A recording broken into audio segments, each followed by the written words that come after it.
Hello friends, a very good evening to each one of you and welcome again. तो आज शुरू होगा हमारा lesson number third of the series which is the revision course on strength of materials. तो दोस्तों पहले वाले lesson में जो है हम पढ़ चुके हैं स्ट्रेसेस एंड स्ट्रेन्स, और कल जो है हमने पढ़ा था मैकेनिकल प्रॉपर्टीज ऑफ मटेरियल्स। ठीक है, so what we are going to start today is the elastic constants, again a very very important topic. तो this is again at star mark this entire topic, and मुझे उम्मीद है कल का जो lesson है you found that helpful as well. And so let's get started elastic constants. तो सबसे पहले समझते हैं इलास्टिक कॉन्स्टेंट्स होते क्या है। सिंपली अ कांस्टेंट और coefficient that expresses elasticity of material. तो सिंपली जो कोई कांस्टेंट आपको एक मटेरियल की इलास्टिसिटी के बारे में जो है बताए। इलास्टिसिटी जो कि हम कल पढ़ चुके हैं कि किसी मटेरियल की वो property because of which it regains its original shape on removal of load. तो जिसमें मैंने एग्जाम्पल दिया था आपको एक बॉडी का कि इस पर हमने कंप्रेसिव फोर्स अप्लाई किया जिसके चलते इस पर आई डिफॉर्मेशन, बट जैसे ही हमने इस लोड को हटा दिया this body it sprung again into its original shape. ठीक है, दैट इज इलास्टिसिटी। तो जो भी कॉन्स्टेंट्स और जो भी कोफिशिएंट्स आपको इस इलास्टिसिटी के बारे में बताएं, so those are elastic constants. तो हम जो है चार कॉन्स्टेंट्स पढ़ेंगे यहाँ होमोजेनस आइसोट्रॉपिक मटेरियल के लिए। जो है इलास्टिक कांस्टेंट्स चार होते हैं। अब ये होमोजेनस क्या होता है, आइसोट्रॉपिक क्या होता है, हम सभी चीज़ें जो है आज समझेंगे। सो let's get started. Like I said homogeneous isotropic के लिए हमारे पास चार इलास्टिक कांस्टेंट्स है। सो the first one is the modulus of elasticity. क्या हम इसके बारे में जानते हैं? डेफिनेटली हम इसके बारे में जानते हैं। By now you must all be well versed with the Young's modulus और द मॉड्यूलस ऑफ इलास्टिसिटी। तो इसके बारे में हमने हुक्स लॉ में पढ़ा था, right? So let me give you a quick revision of it. So Hooke's law में we had said that up to this proportionality limit there's a limit up to which this stress is directly proportional to strain. ठीक है, ordinate पे आप stress plot करते हैं and abscissa पे आप strain plot करते हैं। वी हैड सेड दैट अगर इस प्रोपोर्शनलिटी लिमिट को हटाया जाए stress is equal to modulus of elasticity multiplied by strain, right. So ये जो कांस्टेंट है this is called as Young's modulus और the modulus of elasticity. So this is your first elastic constant, right. So the second elastic constant, अब यहाँ देखिए, यहाँ पर जब हमने स्ट्रेस की बात की इन यंग्स मॉड्यूलस और modulus of elasticity, what stress are we talking about? We are talking about the direct stress. So E is equal to direct stress by direct strain. Okay, अब here is the catch, direct stress by direct strain जो है that's Young's modulus. Now what about when the kind of stress is shear? अगर tangential force act करता है उस case में हम इस प्रोपोर्शनैलिटी लिमिट को क्या कहते हैं?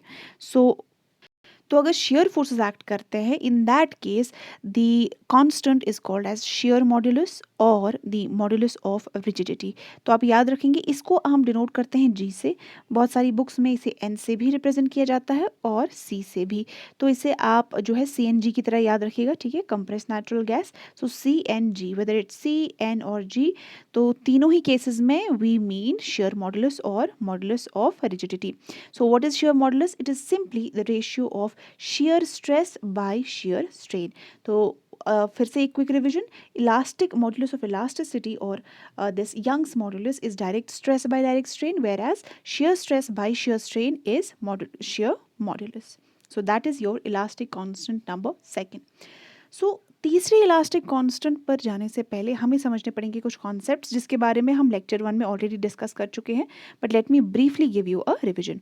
तो प्राइमरी स्ट्रेन या लीनियर स्ट्रेन, ठीक है, इसके बारे में हम लेक्चर नंबर 1 में भी ऑलरेडी डिस्कस कर चुके हैं। आई सेड कि अगर आप एक बॉडी पर लोड लगाते हैं से P, तो अगर इस बॉडी का जैसे हमने डायरेक्शन देखा इस फोर्स का, it is this way. So if we see कि इस फोर्स के लगने की वजह से इस बॉडी पर क्या डिफॉर्मेशन आती है, कितनी डिफॉर्मेशन आती है, but in the same direction as the application of the force, कि अगर इस डायरेक्शन में लोड लग रहा है तो इसी डायरेक्शन में चेंज कितना आ रहा है, that's when we are talking about the primary strain और द लीनियर स्ट्रेन। तो वो किसके बराबर है? सी, इस P के चलते जो इनिशियल इसकी लेंथ थी दैट वाज L, एंड इस P के आने की वजह से द बॉडी गॉट इलोंगेटेड क्योंकि टेंसाइल फोर्स एक्ट कर रहा था, and it got elongated to length final. Okay, it got elongated. तो जो इस डायरेक्शन में, in the direction of the force जो स्ट्रेन आएगा, that's called as the primary strain और द लीनियर स्ट्रेन। तो इसका value will be given by change और deformation, change in length which is L F minus L two the original length which is L. ठीक है, this is the primary और the linear strain.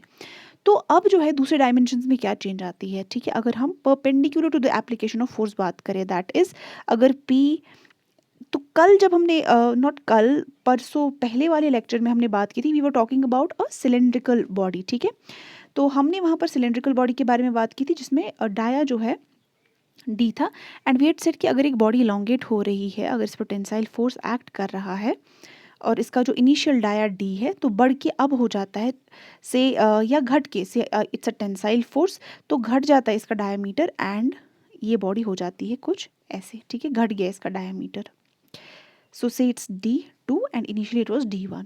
तो इस घटने को अगर हम स्ट्रेन के टर्म्स में देखें, that it was a decrease of how much, it was decrease of D2, D2 is smaller in this case, so D1 minus D2 to original dia which was D1। Okay, तो इस strain को हम कहते हैं lateral strain. अब अगर circular की जगह या सिलेंड्रिकल बॉडी की जगह अब एक क्यूबॉइड ले लेते हैं, ठीक है, जिसका डायमेंशन क्या है, इसकी ब्रेड्थ जो है B है और विड्थ और हाइट जो है इस केस में that is D, that's D is the depth.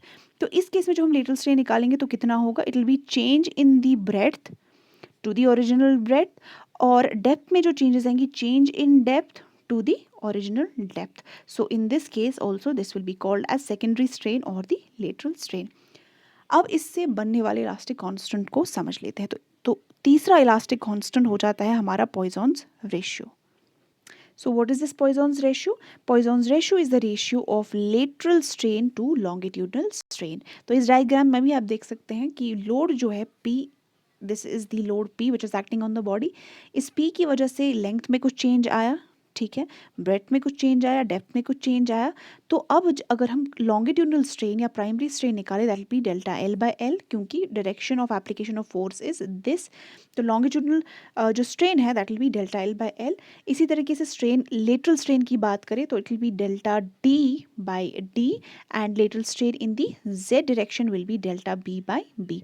So Poisson's ratio is simply lateral strain by longitudinal strain with a negative sign. अब जो पॉइसन्स रेशियो का नॉर्मल वैल्यू है, generally it is from 0 to 0.5, very important, ठीक है, इसे भी star mark करते हैं। It's 0 to 0.5, but ideal it should be -1 to 0.5, ठीक है, 0.5 इसकी मैक्सिमम वैल्यू होती है। So it's 0 to 0.5 generally, and ideally it should be -1 to 0.5। okay, so now before moving on to the fourth elastic constant which is the bulk modulus, अब हम समझते हैं ये वॉल्यूमेट्रिक स्ट्रेन होता क्या है। So volumetric strain is simply it is a change in volume to the original volume. देखिए कोई लोड एक्ट कर रहा है, और now this is shown by the stress. So delta, this sigma x is the stress acting in the x direction, sigma y is the stress acting in the y direction, and similarly sigma z it is in the stress acting in the z direction. तो अब जो इन forces के लगने की वजह से change जो है वॉल्यूम में आ जाएगा of this body, that change to what was the original volume is simply what is called as the volumetric strain. So delta v by v it is the volumetric strain. अब अगर हमारे पास ऐसे ही इसको थोड़ा और डिटेल में देख लेते हैं, एंड लेट्स अंडरस्टैंड इसमें आपको कौन सी फॉर्मूलाज याद रखनी है। सो सी, नॉर्मल फोर्स जो अगर डायरेक्ट स्ट्रेस की बात करें डेल्टा x लगने की वजह से, इस x में क्या चेंज आएगी, ठीक है, लेंथ में इलोंगेशन आएगी क्योंकि पुलिंग फोर्स है, तो इसमें जो है इलोंगेशन आएगा, राइट। ये तो हो गई सिग्मा एक्स की बात और the force that is acting in the X direction. लेकिन इस बॉडी में सिर्फ एक्स डायरेक्शन में फोर्स नहीं अप्लाई हो रहा, जैसे कि हमने प्रीवियस केसेस में देखा था, इसमें वाई डायरेक्शन में भी अप्लाई हो रहा है और जेड डायरेक्शन में भी अप्लाई हो रहा है। उनकी वजह से भी कुछ जो है स्ट्रेन पैदा होगा इन द एक्स डायरेक्शन। अब उसके लिए आप क्या याद रखेंगे कि स्ट्रेन, जो टोटल स्ट्रेन है in the X direction, it will be simply sigma X by E which is strain, Hooke's law के हिसाब से strain is given by stress by E, तो आपका sigma X by E. But जब हम sigma Y की वजह से जो लगने वाला स्ट्रेन है उसको देखेंगे तो उसमें आप मल्टीप्लाई करेंगे इसे पॉइसॉन्स रेशियो से। ओके, तो the strain in this case will be minus of mu sigma y by e, and similarly z direction में लगने वाले स्ट्रेस की वजह से भी it will be sigma, just a second, yeah, So it will be sigma z by modulus of elasticity but multiplied by the Poissons ratio. तो जो इसमें आपको ये जो इक्वेशन है ये लिखनी आनी चाहिए. तो अगर सिर्फ एक फोर्स एक्ट कर रहा होता तो इस स्ट्रेन को निकालना कुछ मुश्किल नहीं था. It would simply have been the ratio of stress to modulus of elasticity. But क्योंकि तीनों ही एक्सिस के अलॉन्ग जो है फोर्स एक्ट कर रहा है, तीनों ही डायरेक्शंस में फोर्सेस लग रहे हैं, तो it will be given bye like I said, so delta or this delta L by L or what we call as the strain in X will be equal to sigma X by E minus mu times sigma Y by E minus mu times sigma Z by E.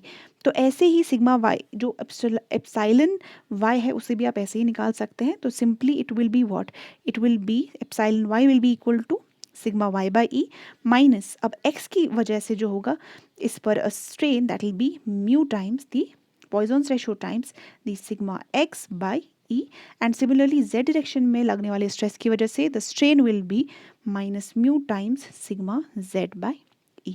Okay, तो total strain जो इस पर आएगा that will simply be the combination of epsilon x, epsilon y and epsilon z.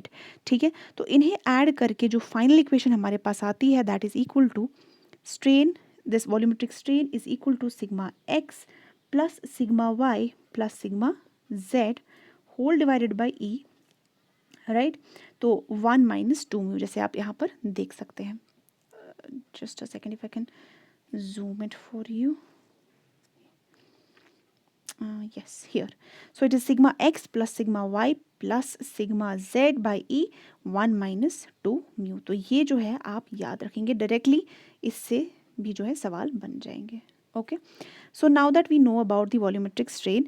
अब और एक सवाल यहाँ पर आता है, अगर सिर्फ हम इसको जो है पहले वाले केस में रिड्यूस कर सकते हैं कि जब फोर्स सिर्फ एक एक्सिस पे हो, तो उसके लिए आपको कुछ नहीं करना, उसके लिए आपको सिग्मा वाई और सिग्मा जेड को जीरो करना पड़ेगा. से फोर्स जो है बॉडी पर सिर्फ एक डायरेक्शन में लग रहा है, ओके, जिससे पैदा होने वाला स्ट्रेस जो है सेट्स सिग्मा एक्स. तो in that case sigma Y को आप जीरो कर लीजिए, सिग्मा जेड को जीरो कर लीजिए, and the strain will be simply sigma x 1 minus 2 mu whole divided by modulus of elasticity. Okay, and then again और एक चीज़ जो आप याद रखेंगे, तो अगर अब पॉइजन्स रेशो का हम वैल्यू देख लेते हैं. अगर इस पॉइजन्स रेशो का वैल्यू 0.5 होगा, सी यहाँ पर वॉल्यूमेट्रिक स्ट्रेन जो है we said that it is equal to, अगर हम यूनी एक्शियल या let's take the example of triaxial loading, sigma X plus sigma Y plus sigma Z whole divided by modulus of elasticity 1 minus 2 times Poisson's ratio. अब देखिए आपके जो stresses हैं कैसे भी लग रहे हो, किसी भी किस्म के लोड लग रहे हो आपकी एक्स वाई और जेड डायरेक्शन में, अगर म्यू का वैल्यू 0.5 हो जाता है तो ये वाली टर्म कितनी हो जाएगी, if this is equal to 0.5, ठीक है, दैट मीन्स 1/2. तो इसका वैल्यू 1/2 हो गया, तो this term will become 1, so 1 minus 1 will be 0. तो इसका मतलब जो वॉल्यूमेट्रिक स्ट्रेन होगा that will be equal to 0. So you'll remember that for value of mu equal to 0.5, the value of volumetric strain will be 0. फिर चाहे किस magnitude के जो है forces लगे, that means the change of volume to the initial volume will be 0. And one more thing, अगर Poissons ratio 0.5 से कम है, so if mu is less than 0.5, उस केस में वॉल्यूमेट्रिक स्ट्रेन जो है सिर्फ एक ही केस में ज़ीरो हो जाएगा, अगर आपके फोर्सेस और स्ट्रेसेस का वैल्यू, नॉर्मल स्ट्रेसेस का जो सम है दैट इक्वल्स टू 0. बिकॉज ये वाली जो टर्म है it will sum up to sum value, ठीक है, it will not be 0 because the value of mu is 0.5. तो इन दैट केस सिर्फ अगर आपके नॉर्मल स्ट्रेसेस का जो वैल्यू है, सम है, वो 0 हो जाएगा. इन that case the volumetric strain will be 0. So that was about the volumetric strain. तो वॉल्यूमेट्रिक स्ट्रेन को समझकर अब बल्क मॉडुलस को समझना बिल्कुल आसान है. Bulk modulus means what? So bulk modulus is the ratio of direct stress to the corresponding volumetric strain. तो अगर हमारे पास एक बॉडी है, let me zoom it here, ठीक है, अगर हमारे पास एक बॉडी है और इस पर लग रहा है एक identical force P in all the three directions. So when a body is subjected to like an equal direct stresses along three mutually perpendicular directions, तो उस केस में इस डायरेक्ट स्ट्रेस का value that is P divided by आपका volumetric strain epsilon V, that is what we called as the bulk modulus. तो ये था आपका चौथा elastic constant. So simply put it is the ratio of the direct stress to the corresponding volumetric strain. So with that we finish the four elastic constants. अब what is of utmost importance here is the relationship between the elastic constants. ठीक है, this is like इसकी significance can not be exaggerated much. Exams में directly ये equations जो है पूछे जाते हैं. तो आप कैसे याद रखेंगे इन्हें? सबसे पहली बात, सी को C by now you knows I said C and G याद रखिए. शेयर मॉडुलस के लिए तीनों ही चीज़ें ठीक है, वेदर सी और एन और जी. तो जैसे आपको ठीक लगे आप उसे याद करेंगे. So the first formula is E is equal to 2c 1 plus mu. So the first formula is the relationship between modulus of elasticity, the modulus of rigidity and the Poissons ratio. ठीक है, just a second. So it is equal to E is equal to 2c और 2g. ठीक है, बहुत सारे लोगों को g books में आप 2g देखते हैं. So let's write this as 2g 1 plus mu. तो दूसरी फॉर्मूला जो है इसमें that is between modulus of the relationship between modulus of elasticity, the bulk modulus and again the Poisson's ratio. तो इसी के कॉरेस्पॉन्डिंग जो आप याद रखेंगे that's E is equal to 3k okay 1 minus 2 mu. तो ऐसे याद करना विल बी ईजियर. ठीक है, नीचे वाली दो इक्वेशंस को जो है वैसे ही हम लर्न करेंगे, but for now remember these two. So E is equal to 2g 1 plus mu and E is equal to 3k 1 minus 2 mu. Okay, so the third equation or the third relationship is that E is equal to, इसमें आप देखिए कैसे याद रखेंगे, 9 kilo divided by 3 kilo. ठीक है, that is 9 kg. Wait a second. So I said the first equation is E is equal to 2g 1 plus mu. Okay, this is the first. तो दूसरी इक्वेशन है 3k ओके 1 माइनस 2 म्यू. ठीक है, तो ये दो आप याद रखेंगे. अब जो तीसरी वाली इक्वेशन है that's what, that's E is equal to, मैंने कहा आपसे 9 किलो बाय 3 किलो याद रखिए, 9 kg by 3 kg. So 9 kg divided by 3k. अब यहाँ पर ऐसे मल्टीप्लिकेशन में नहीं है, यहाँ पर आपको kg के लिए बीच में प्लस ऐड करना पड़ेगा. तो ये है आपकी तीसरी equation. So E is equal to 9 kg divided by 3 kg that's 3k plus g. And the last equation is, यहाँ पर आपको चेंज करना पड़ेगा, मॉडुलस ऑफ इलास्टिसिटी नहीं, Poisson's ratio is equal to, so what you will remember here is 32 kg by 62 kg. ठीक है, 32 kg by 62 kg. अब आप लिखेंगे कैसे, 32 kg बाय 62 kg. ओके, तो डिनोमिनेटर में 62. अब kg को कैसे लिखना है, तो kg और अगेन kg, बट आपको साइंस याद रखने पड़ेंगे. It is minus and here it is plus. So mu is equal to 3k minus 2g divided by 6k plus 2g. ठीक है, ये हो गई आपकी फोर्थ इक्वेशन. तो इससे आप बार बार रिवाइज कीजिए, बहुत इंपॉर्टेंट इक्वेशंस हैं. लाइक आई सेड डायरेक्टली इससे सवाल बनते हैं. इसके बाद दोस्तों कुछ छोटे छोटे 2-3 टॉपिक्स हैं. ठीक है, टाइप्स ऑफ मटेरियल्स के बारे में, कुछ मटेरियल्स की प्रॉपर्टीज समझ लेते हैं. ये होमोजेनस मटेरियल क्या होता है, आइसोट्रॉपिक मटेरियल क्या होता है. ठीक है, सबसे पहले हम बात करते हैं होमोजेनस मटेरियल की. तो homogeneous material simply it is when your material shows elastic properties which are same. ठीक है, but at any point in a given direction. तो होमोजेनस के लिए इंपॉर्टेंट क्या है, एक गिवन डायरेक्शन. अगर आप किसी से, हमारे पास एक बॉडी है, तो आप एक पॉइंट पर इलास्टिक प्रॉपर्टीज देखना चाहते हैं. So what you do is you see elastic property इस पर्टिकुलर डायरेक्शन में कैसी है. ठीक है, सपोज दैट इज E1. तो कोई भी इलास्टिक प्रॉपर्टी हो सकती है, कोई भी कांस्टेंट जो आपकी इलास्टिक प्रॉपर्टी को डिफाइन कर रहा है. से फॉर एग्जांपल यहाँ पर E1 है, तो इस पर्टिकुलर डायरेक्शन में आपने देखा दिस इज E1. अब आप अपनी पोजीशन चेंज करके जाते हैं पोजीशन B पर. ठीक है, लेकिन आप इसी डायरेक्शन में इस पॉइंट बी पर भी देखते हैं एंड आप देखते हैं कि इस डायरेक्शन में मॉडुलस ऑफ इलास्टिसिटी का वैल्यू फिर से जो है, या इलास्टिक प्रॉपर्टी फिर से E1 है. Okay, and you again change your position to C, और फिर आप इसी डायरेक्शन में फिर से देखते हैं, यू सी कि वहाँ पर भी जो value of this elastic property is the same. That means if your material show same elastic property at any point in a given direction, that is called as homogeneous material. तो similarly अगर आप ए point पर इस direction में देखें E4, ठीक है, आपने पोजीशन चेंज की, बी पर आ गए, बट सेम पोजीशन में देखा अगेन E4, सी पर आ गए, same position again E4. So that was about homogeneous material. तो आइसोट्रॉपिक मटेरियल में इंपॉर्टेंट क्या है, this is any given direction at a given point. तो सेम इलास्टिक प्रॉपर्टी तो है but it is in any given direction, but यहाँ पर point, यहाँ लोकेशन की इंपॉर्टेंस है। लोकेशन की इंपॉर्टेंस से आई मीन कि एक बॉडी में आपने एक पोजीशन ए ले लिया, इस पोजीशन ए पर, इस पॉइंट ए पर आप किसी भी डायरेक्शन में देखें आपको इलास्टिक प्रॉपर्टी सेम ही मिलेगी। Okay, so here it is E1 E1 E1, कितनी भी आप डायरेक्शंस चेंज कर ले the value of the elastic property is the same. फिर आप जाइए दूसरी लोकेशन पर, ठीक है, वेर एज होमोजेनस में आप पोजीशन चेंज करके सिर्फ डायरेक्शन सेम रखते, the value of the elastic property would be same. But यहाँ क्या हो रहा है, जैसे ही आप पोजीशन चेंज कर रहे हैं आप देख रहे हैं एक एंटायरली डिफरेंट इलास्टिक प्रॉपर्टी जो है आपको दिख रही है।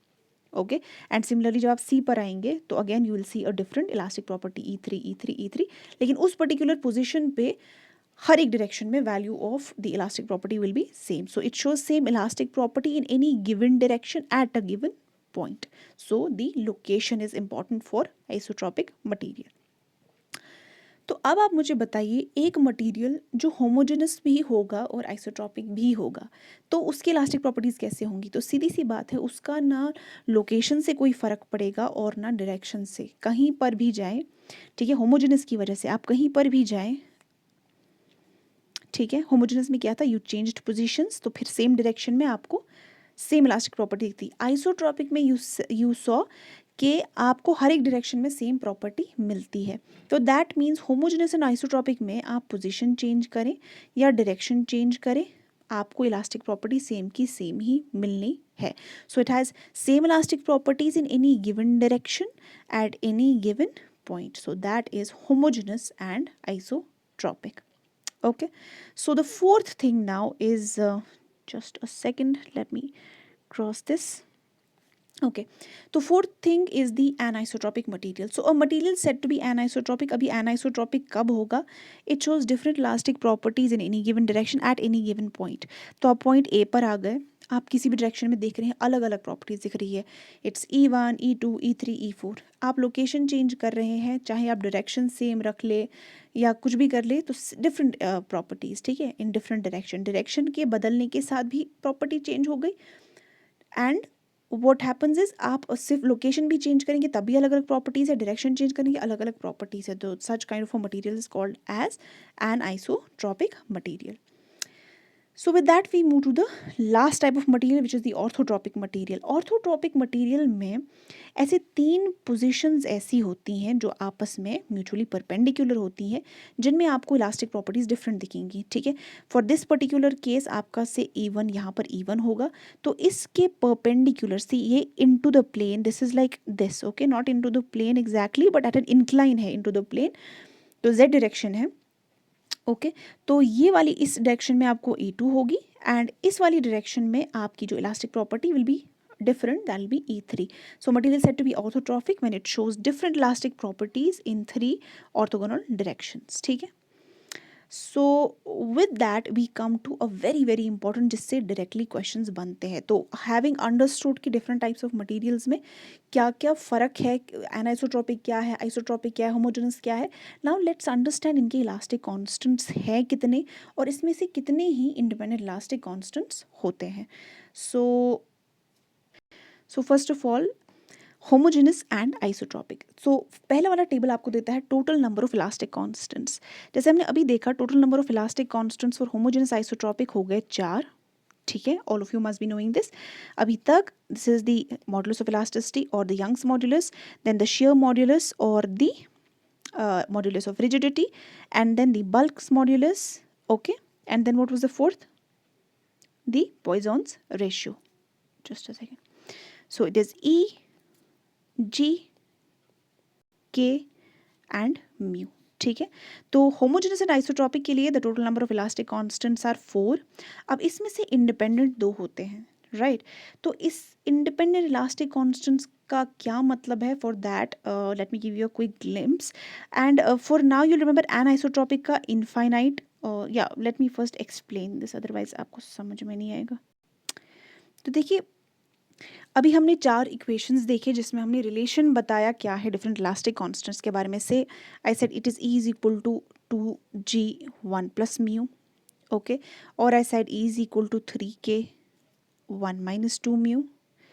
The third I said was A is equal to 9 kg by 3k, just a sec, 3k plus g. And the fourth I said was mu is equal to 32 kg, ठीक है, by 62 kg, that's 6k plus 2g. तो यहाँ minus आ गया and denominator में जो है हमारा plus आ गया. So these were the 4 equations. अब मैंने कहा होमोजेनस और आइसोट्रॉपिक मटेरियल के लिए the number of independent constants are 2. इसका क्या मतलब है? इसका ये मतलब है कि अगर मैं आपसे कहूँ कि जो मॉडुलस ऑफ इलास्टिसिटी का वैल्यू है, से उसका वैल्यू है, मैं आपको दे दूँ, इट्स 200 गीगा पास्कल. ठीक है, चलिए माइल्ड स्टील की एग्जांपल ले ली, इट्स 200 गीगा पास्कल. और मैं आपसे कहूँ कि आप मुझे बाकी के इलास्टिक कांस्टेंट्स का जो है वैल्यू बताइए, दैट इज़ बल्क मॉडुलस का वैल्यू बताइए, पॉइसॉन्स रेशियो का बताइए, okay, and the modulus of rigidity या शेयर मॉडुलस का वैल्यू बताइए. इस एक कांस्टेंट के होने की वजह से, सिर्फ एक कांस्टेंट के पता होने की वजह से आप 3 कांस्टेंट्स का वैल्यू नहीं निकाल सकते. ठीक है, अगर आप देखेंगे, अगर आपके पास ई का वैल्यू पता है और आप यहाँ से शेयर मॉडुलस निकालना चाहे, आपको पॉइसॉन्स रेशियो भी नहीं पता. Okay, so with the help of a single constant you cannot determine the value of the 3 other constants. तो कम से कम होमोजेनस और आइसोटॉपिक मटेरियल में कम से कम आपको 2 इलास्टिक कांस्टेंट्स का वैल्यू पता होना चाहिए, तभी जो है आप बाकी के 2 का वैल्यू निकाल सकते हैं.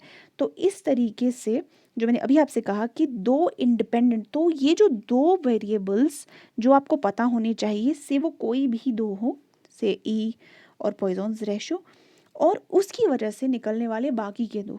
ठीक है, in this case bulks modulus and shear modulus. तो इन दिस केस ये वाले जो हमारे कॉन्स्टेंट्स हैं, ये बन जाते हैं dependent elastic constants, and they are dependent on what, they are dependent on the value of this independent elastic constants. ठीक है, ये कोई भी 2 हो सकते हैं.